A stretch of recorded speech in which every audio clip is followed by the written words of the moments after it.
teremos os 4 grandes nas semifinais do Campeonato Paulista, gente, algo que não acontece desde 2019, né? Naquela etapa em que o São Paulo e o Corinthians eliminaram, respectivamente, Santos e Palmeiras, né? E fizeram a grande decisão do título, né? Naquela ocasião, o Corinthians foi o campeão, ficando com o título em cima do tricolor do Morumbi, né? Teremos agora essas semifinais, com os 4 grandes. Corinthians vai encarar o Santos na Neoquímica Arena e o Palmeiras vai encarar a equipe do São Paulo, possivelmente em Barueri, né? O que é lamentável, né, para o futebol paulista que um jogo tão importante possa acontecer em Barueri, né? Mas é o que tudo indica que possa ocorrer, exceto se o Palmeiras conseguir mudar a data, né, do evento, do jogo, mas isso me parece, neste momento, um tanto quanto improvável, né? Agora, de certa forma, é muito interessante que o futebol paulista tenha os 4 grandes nas semifinais.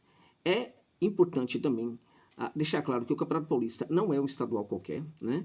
É um estadual que premia, que entrega realmente um valor muito alto para as equipes participantes, sobretudo para os finalistas, para os semifinalistas, para os finalistas, para o finalista e para o campeão, né? Ao contrário de outros estaduais, um prêmio realmente, assim, muito grande, se a gente pensar, por exemplo, o que é uma competição tão pequena, né, com equipes de um único estado, né? E as 4 equipes grandes, né, as 4 grandes na semifinal, também mostra o valor do Campeonato Paulista, né? Entrega também muito perfil, muita valorização ao paulistão, né? E evidentemente que também mostra, né, que, enfim, que o paulistão, a despeito de outras equipes do interior estarem aí trabalhando para ficarem cada vez mais fortes, né, cada vez mais, enfim, competitivas, não somente no cenário paulista, mas brasileiro, né? Temos já equipes pequenas do interior de São Paulo participando da elite do Campeonato Brasileiro. Temos outras equipes do Campeonato Paulista que estão aí ascendendo, crescendo nas etapas intermediárias do Brasileirão e podem também chegar, né? Então o que a gente percebe é que os grandes chegaram à semifinal, às semifinais do Paulistão, justamente no momento em que os pequenos estão muito bem, né? Alguns pequenos, evidentemente, não todos. Então, isso é interessante, né? Porque os 4 grandes conseguem essa façanha no momento em que os pequenos não estão, alguns pequenos não estão tão pequenos assim, estão, no mínimo, muito competitivos, né? E o paradoxal disso tudo é que, ao menos, uma dessas equipes que está na semifinal, a meu ver, é uma equipe que vive um momento de muita fragilidade. Essa equipe é o São Paulo, né? Que desses 4 aí, me parece ser hoje uma força bem, assim, cambaleante, digamos assim, né? Porque o jogo do São Paulo está muito difícil de se processar, né? O São Paulo conseguiu vencer a equipe do interior paulista, Novo Horizontino, mas vamos combinar com dificuldades muito maiores. Não dificuldades no sentido de ter a bola, no sentido de se projetar para o campo de ataque, mas dificuldades no sentido de execução da jogada, especialmente, né? Também na etapa intermediária tivemos ali algumas dificuldades, né? A etapa intermediária das jogadas, mas, sobretudo, gente, na etapa de execução é que a gente não viu um São Paulo muito grande, muito interessante. E isto ocorre, esse problema na execução ocorre porque há um problema, evidentemente, né, na etapa intermediária, né, na etapa secundária. E muitas vezes também ocorre isso em virtude, né, da construção que se faz na etapa inicial da jogada, né? Então, o que significa isso? Significa que o São Paulo, né, é uma equipe hoje que tem um jogo bastante abaixo daquilo que se espera, né? O jogo do São Paulo é um jogo extremamente burocrático, não funciona, assim, parece pouco oxigenado, né? É um tipo de jogo em que o adversário consegue marcar até com certa facilidade. Não fosse a genialidade do Oscar ontem também, do Lucas, digamos assim, as coisas poderiam ser bem mais difíceis para o São Paulo, né? Então veja, o esquema tático não está funcionando. Parece haver no Morumbi muitas coisas acontecendo que talvez nós não saibamos, né? A pressão sobre o técnico Superdia também pode perfeitamente estar interferindo nisso, né? E aí o São Paulo parece ser, das forças que estão nas semifinais, uma das forças mais, enfim, cambaleantes, digamos assim, né? Isto coloca relevância para o Palmeiras no jogo contra o São Paulo. Eu acho que a relevância do Palmeiras não vem da fragilidade do São Paulo propriamente. Acho que a relevância do Palmeiras vem da recuperação, né, do jogo do Palmeiras, algo que a gente viu, sobretudo, na partida contra a equipe do São Bernardo, né? O Palmeiras, de fato, fez uma partida interessantíssima diante daquilo que vinha jogando até então, né? sinalizando novamente que na hora H as coisas tendem a melhorar. Então eu acho, gente, que o Palmeiras melhorou, né? E isso é mais importante, diz muito mais sobre as possibilidades do Palmeiras do que propriamente o momento do São Paulo. Até porque o momento do São Paulo, a despeito de ser complicado, ser difícil, estar muito abaixo do que se espera, né? O São Paulo é uma equipe grande, tá? Então tudo isso, a grandeza do São Paulo pode perfeitamente ser, enfim, atuando ali junto com outras circunstâncias, essa grandeza pode ser decisiva para que o São Paulo chegue à etapa final, supere o Palmeiras e chegue à etapa final. Então o São Paulo tem condição? Tem condição. O São Paulo pode chegar à final? Pode chegar à final. Eliminando o Palmeiras, claro. Para chegar à final tem que eliminar o Palmeiras, perfeitamente, tá? Só que fatores circunstanciais precisarão atuar. Pelo que a gente está vendo até agora, eu preciso ser claro, gente. Para mim, eu dificilmente coloco na ponta, né? Favorito quando há clássico, mas neste caso, eu vou dizer para vocês, o Palmeiras é favorito. Pelo que está jogando neste momento Palmeiras e São Paulo, pelo que não estava jogando o Palmeiras antes, né? O Palmeiras talvez já fosse favorito contra o São Paulo. Por essa recuperação que teve o Palmeiras, que a gente viu contra o São Bernardo, o Palmeiras ganha ainda muito mais favoritismo contra o São Paulo, tá? Agora, ao mesmo tempo, ter o São Paulo como adversário na semifinal coloca justamente um desafio para esta recuperação do futebol praticado pelo Verdão, tá? Certamente que é um desafio colocado e não é um desafio qualquer. Indo para outra final, a despeito da declaração do Neymar, né, de que, enfim, seremos campeões, né, declaração com a qual eu concordo, acho que esse é o objetivo mesmo, é o papel do Neymar, tem que fazer isso mesmo, até para incentivar, para encorajar os seus colegas de equipe, né, mas eu acho que o Corinthians também tem favoritismo, e vou dizer por quê. O jogo do Corinthians não agrada em vários momentos, o Corinthians tem de muita dificuldade, até porque o técnico do Corinthians é muito ruim, gente, é muito ruim. Veja, o técnico que começa um jogo decisivo com o Garro no banco e colocando o Romero, ainda que o Romero seja um jogador importante para o Corinthians, mas não dá para comparar o Romero com o Garro. Evidentemente que não dá. E não é nada contra o Romero, a questão é o Garro, né? Então o técnico tem que fazer de tudo para que o esquema tático ajude cada vez mais o Garro, até porque foi o Garro que fez esse Corinthians, né, sair das trevas, não foi o Ramon Dias, né? Então o que acontece? É um técnico limitadíssimo, muito ruim mesmo. Aquela coisa, o Corinthians tem esse problema, né? O Corinthians dificilmente busca um técnico lá na Argentina, né?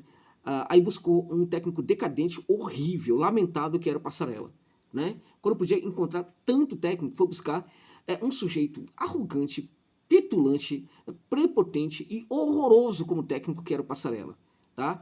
Agora, o Corinthians vai buscar um novo técnico e vai buscar um técnico decadente que demonstrou no comando do Vasco da Gama o quanto ele é um técnico, digamos assim, próximo dos brasileiros, né? Extremamente decadente. É lamentável, mas enfim, ainda assim o Corinthians é uma força bastante considerável em virtude da qualidade do seu elenco e da capacidade dos seus jogadores de, em virtude da sua qualidade técnica, superarem muitas vezes os problemas do esquema tático feito pelo Ramon Dias e pelo seu filho Emiliano, que os dois juntos não dão absolutamente em nada, né? Os dois juntos dão a nota 2 ou 3 no máximo como qualidade de treinadores, né? Então, veja, o Corinthians tem um elenco muito acima e acho que o que diferencia o Corinthians do Santos, duas coisas. A gente vê um esquema tático no Santos que dá sinais, às vezes, dúbios de que pode funcionar e se construir e melhorar, e às vezes não, né? Mas os sinais positivos começam a aparecer muito mais do que os sinais negativos no Santos. No Corinthians, o que a gente vê é esse esquema tático que às vezes mostra que pode e não pode. O Corinthians pode ser eliminado pelo Santos, gente, né? E sobretudo se depender do técnico Ramon Dias. Mas o Corinthians tem jogadores que podem mudar completamente essa história, tá? Então, qual é a questão aí, né? O que diferencia o Corinthians do Santos, que, na minha opinião, coloca o Corinthians à frente do Santos? O fato de que esses jogadores do Corinthians, né, eles podem decidir a partida. E aí não é só o holandês, né? Pode ser o argentino, né? Pode ser enfim, o brasileiro, o Roberto, pode ser, enfim, pode ser o Roberto, pode ser o Garro, né? Pode ser enfim, pode ser vamos lá, uma jogada coletiva que tenha, por exemplo, ali Martínez e Carrilho ajudando muito nessa etapa de intermediária do jogo, que são dois jogadores importantes, sobretudo Carrilho, né, gente? Está jogando muita bola mesmo, tá? Mas muita bola, né? E aí a gente, né, não podemos também descartar o 10 do Corinthians atual, né? Que também parece que gostou muito da camisa, né? E pode fazer também a diferença, que é o Depay, né? Então, o Corinthians tem aí vários jogadores que podem decidir, né? Sobretudo Depay, Garro, né, e Yuri Alberto. Esses 3 jogadores aí podem, e de repente até o Romero, saindo do banco, pode também decidir. O Santos também tem um elenco muito bom. Na minha opinião, o elenco do Santos é muito acima da média, tá? Com jogadores como, por exemplo, jogadores que podem decidir, tem o Tiquinho Soares que pode decidir, né? Acho que, enfim, o Soteldo que pode decidir, né? Pode, enfim, alguns jogadores, não somente esses 2 ou 3 ou 4 jogadores, né? O Guilherme pode decidir também, que é um jogador que está fazendo muita diferença nesse Santos, né? E o Neymar pode decidir também, claramente que o Neymar pode decidir. Qual é a questão nesse caso de diferente entre Corinthians e Santos? É que aqueles jogadores do Corinthians que eu citei, eles podem decidir uma partida, né, para o Corinthians. Eles têm esse potencial de se apresentarem e serem o cara da decisão, né? Um ou outro por ser o cara da decisão, um ou outro ser o cara que vai fazer toda a diferença. O Santos também tem algum desses jogadores, como a gente sabe. Mas quando você tem um Neymar na equipe, curiosamente, paradoxalmente, né, não dá para presumir, não dá para a gente imaginar, né, que alguém no Santos vai decidir que não seja o Neymar. É como se o Neymar pegasse todo esse protagonismo da decisão, né? E acho que os jogadores em campo também, de certa forma, consideram este ponto, né? Então, quando, enfim, um Tiquinho está se deslocando para receber essa bola, né? Ele vai receber esse passe e tal, aí tem o Neymar se apresentando, né? Essa bola vai ser entregue para o Neymar. O Neymar pode perfeitamente ser jogador que vai, por exemplo, fazer esse passe decisivo. Mas o Neymar tem sido o jogador que tem decidido, né? Então, é muito difícil presumir, dá para você decidir com o Neymar, né? Na etapa ali de passe, né? De, enfim, fazendo parte da execução, mas fazendo assistência, né? Para um Tiquinho, para um Guilherme, assim por diante. Mas é sobretudo um Neymar decisivo e finalizador que a gente pode ter nesse Santos. É muito difícil presumir que numa equipe que tenha o Neymar, né, e outros jogadores que não estejam no nível do Neymar, que outros jogadores decidam e não o Neymar. Qual é o problema disso aí que vem dessa grande qualidade que o Santos tem? O problema vem do fato de que, né, o Santos pode ficar refém do Neymar, né? O Santos pode ficar muito refém do Neymar e, nesse sentido, o Santos pode, inclusive, ter o seu jogo muito bloqueado pelas ações defensivas de um jogador como Martínez, que é um grande marcador, por exemplo, né? O sistema defensivo do Corinthians, né? Sobretudo quando não está lá no ataque, né, Ramon Dias, que aí o Corinthians não sabe se defender, pode perfeitamente bloquear esse jogo do Neymar, né? Então, é curioso isso, né? A qualidade do Santos passa muito pelo Neymar. O fato de ter o Neymar, neste momento, pode ser um problema para o Santos, por quê? Porque o Santos pode ficar refém do Neymar, e o Neymar receber um bloqueio que, a despeito do seu craque que ele é, né, um bloqueio muito bem executado, pode perfeitamente dificultar as coisas para o Peixe. A gente não vê isso no Corinthians, né? Então, nesse sentido, para mim, o Corinthians leva, sim, favoritismo contra o Santos, né? E no eventual final aí, né, entre Palmeiras e Corinthians, seja lá o que Deus quiser, vai ser uma final maravilhosa, de 2 forças absurdas do futebol brasileiro e mundial, né? E o fato do Corinthians decidir em casa, na minha opinião, não, assim, não pode ser necessariamente decisivo. O que vai ser decisivo é a qualidade do jogo das 2 equipes, tá?